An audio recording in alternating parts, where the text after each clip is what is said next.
ജമ്മു കാശ്മീർ നിയമസഭയിലേക്കുള്ള ഒന്നാം ഘട്ട വോട്ടെടുപ്പിന് തുടക്കം കുറിക്കുകയാണ്. 2019 ഓഗസ്റ്റിൽ ആർട്ടിക്കിൾ 370 റദ്ദാക്കിയതിനു ശേഷം കേന്ദ്രഭരണ പ്രദേശത്ത് നടക്കുന്ന ആദ്യത്തെ തെരഞ്ഞെടുപ്പാണിത്.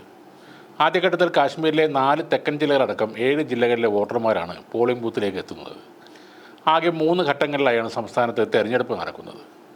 കനത്ത സുരക്ഷയിലാണ് ഇവിടെ വോട്ടെടുപ്പ് പുരോഗമിക്കുന്നത്. ആദ്യഘട്ടത്തിൽ 24 മണ്ഡലങ്ങളിലേക്കാണ് വോട്ടെടുപ്പ് നടക്കുക.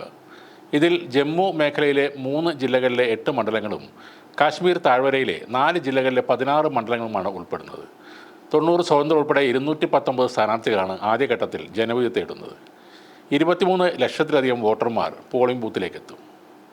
തെരഞ്ഞെടുപ്പ് കമ്മീഷന്റെ കണക്കുകൾ പ്രകാരം 11,76,462 പുരുഷന്മാരും 11,51,058 സ്ത്രീകളും 60 മൂന്നാലിംഗക്കാരും ഉൾപ്പെടുന്നതാണ് 23 ലക്ഷത്തിൽ പരം വരുന്ന ഈ വോട്ടർമാർ. പുൽവാമ, രാജ്പോറ, കുൽഗാം, അനന്ത്നാഗ് വെസ്റ്റ്, അനന്ത്നാഗ് എന്നിവയും ജമ്മു കാശ്മീർ നിയമസഭാ തെരഞ്ഞെടുപ്പിൻ്റെ ഒന്നാം ഘട്ടത്തിൽ വോട്ടെടുപ്പ് നടക്കുന്ന മണ്ഡലങ്ങളിൽ പെടുന്നുണ്ട്.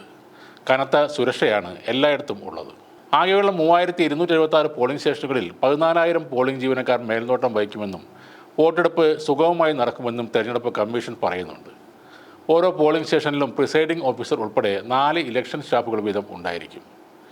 തെരഞ്ഞെടുപ്പിനോട് അനുബന്ധിച്ച് വിപുലമായ സുരക്ഷാ ക്രമീകരണങ്ങൾ ഏർപ്പെടുത്തിയതായി Kashmir zone inspector general PK Birdi അറിയിച്ചിട്ടുണ്ട്.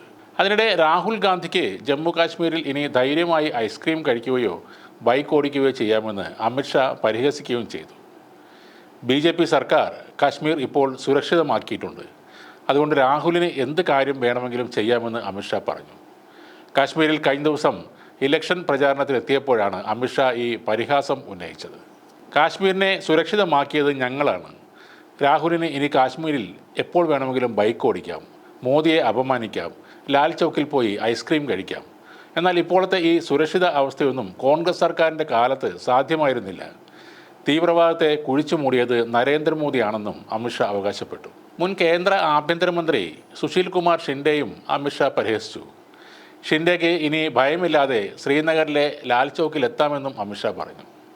നേരത്തെ ആഭ്യന്തരമന്ത്രിയായിരുന്നപ്പോൾ ലാൽ ചൗക്കിൽ പോകാൻ താൻ ഭയപ്പെട്ടതായി ഷിൻഡെ അന്ന് പറഞ്ഞിരുന്നു.